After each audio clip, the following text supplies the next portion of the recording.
syair paling terkenal dari Rumi. Cinta adalah intinya, dunia hanya kulitnya. Cinta adalah manisannya, dunia adalah piringnya. Agamaku adalah agama cinta. Adalah malu bagiku hidup melalui jasad dan roh belaka. Begitu engkau kehilangan cinta, maka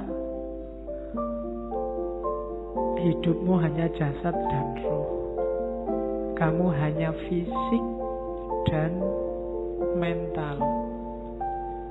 Tidak ada nilainya. Iya kamu hidup, iya kamu susah, kamu seneng, iya kamu putus asa, iya kamu mengalami segala fenomena dunia. Tapi kamu kehilangan satu yang penting, cinta. Jadi ada jasmani, ada rohani. Modusnya harus cinta. Begitu modusnya bukan cinta, maka katanya Rumi, aku malu kalau begitu. Hanya jasad dan ruh belaka, termasuk agama. Beragama berarti modusnya juga harus modus cinta. Modus itu gayanya, gaya mencintai, bukan gaya dagang. Aku untung apa, kamu dapat apa. Apalagi gaya ngamuk, apalagi gaya marah-marah, gaya tawuran. Nggak, agama gayanya harus gaya cinta. Gaya cinta itu ciri paling utama adalah tidak egois, tidak mikir senengnya sendiri, enaknya sendiri.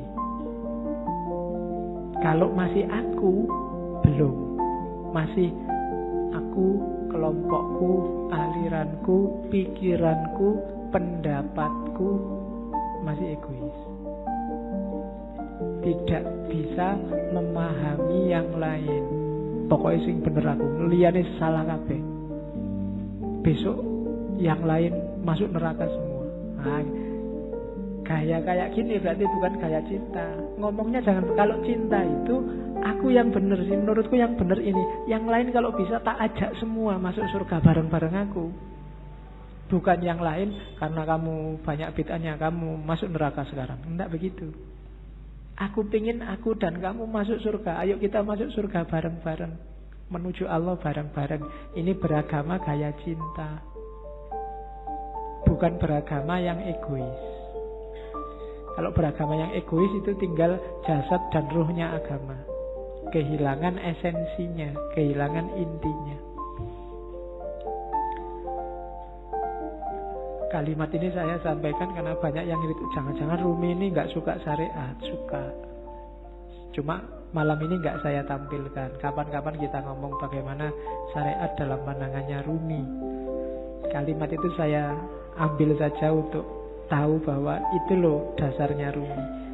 Aku hanyalah debu yang ingin selalu menempel pada telapak kaki Muhammad. Jadi yalah, semua yang diajarkan Rumi ya tetap dasarnya adalah cintanya dia pada Allah melalui Kanjeng Nabi. Karena yang bawa, yang memperkenalkan Allah kan Kanjeng Nabi. Sehingga kita hari ini dapat Islam. Maka prinsipnya Rumi adalah aku hanyalah debu yang ingin selalu menempel pada telapak kaki Muhammad. Ini gayanya sufi biasanya, yang bisa bikin kalimat-kalimat indah kayak gini. Oke, terakhir sudah mau jam 10.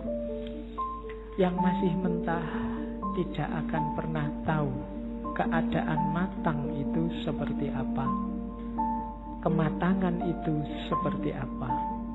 Penjelasan lewat kata-kata tidak akan membantu. Sejak awal sampai akhir yang dibawa oleh Rumi malam ini adalah ilmu rasa, bukan ilmu lahir. Jadi tidak lewat kata-kata, harusnya rasakan sendiri oleh batinmu. Dan untuk bisa nyampe ke sana, ya kita harus matang. Yang mentah tidak akan paham, hanya yang matang yang paham. Itu kan kadang-kadang kita dengar ada istilah la ya'riful wali ilal wali. Kamu memahaminya, kok sombong banget toh, emangnya saya nggak bisa mikir, nggak bisa identifikasi wali itu yang mana. Maksudnya bukan itu. Maksudnya adalah orang yang merasakan, yang bisa memahami apa yang dirasakan orang lain dalam hal yang sama. Maka yang ngerti kewalian ya orang yang pernah merasakan kewalian, dunia kewalian. Jadi bukan urusan sombong tidak sombong, eksklusif tidak eksklusif. Yang paham rasa pedes adalah yang juga pernah merasakan pedes.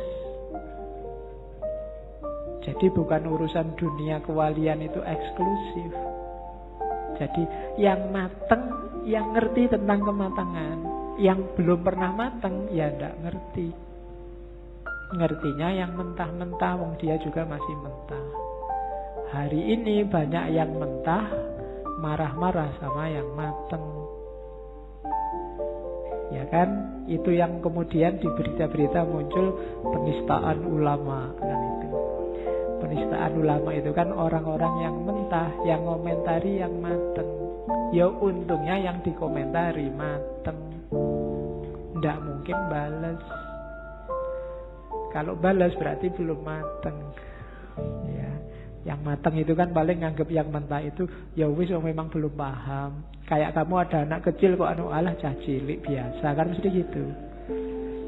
Sama kayak Nabi waktu dilempari di Taif kan Nabi ngerti. Loh itu memang orang belum mateng, belum jadi, belum ngerti. Maka Nabi tidak balas marah meskipun Jibril datang. Nabi tak belain yuk kalau marah enggak. Malah didoakan semoga mereka dapat hidayah. Itu bedanya mateng dan tidak mateng.